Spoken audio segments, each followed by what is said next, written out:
Эркектин кызганганы бейишке, ал эми аялдын кызганганы урушка деп айтат да. Биз жолдошубузду кызгануу менен өзүбүзгө жакынатабызбы же өзүбүздөн алыстата алабызбы? Мен бул жерден айтат элем, бардык нерсенин чеги бар, жана болуш керек деп айтат элем да.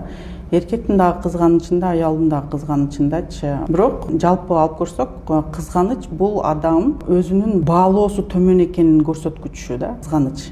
Башкача айтканда, Өзүнө ишенбестик. Өзүнө ишенбестик, өзүн төмөн сезүү, башкаларга көп салыштыргандан пайда болот. Андан тышкары мен мисалы үчүн ошо салыштыруудан пайда болгон жыйынтыктарга таянып, мен тиги аялга караганда мындайракмын, семизирекмин же болбосо акылым жок дегендей, баягы өзүн кем эсептөө да.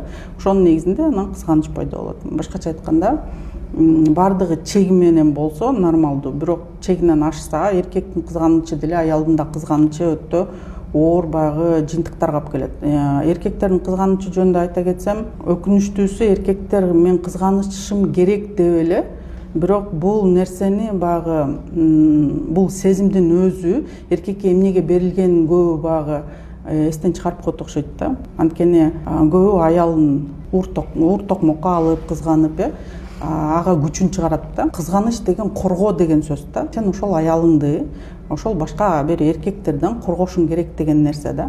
Биздикилер болсо коргогондун ордуна кайра кордогонго өткөн. Мына ушул нерсени айырмалай билип алганы жакшы болмок да эркектердин. Бардык эмес, эми албетте кээ бир эркектер ушундай бир туура эмес жолго баргандар бар, Ошон үчүн кызганып жатамбы, демек бул жерде аялым сөзсүз түрдө күнөөлүү эмес, тиги эркек менен барып сүйлөш да.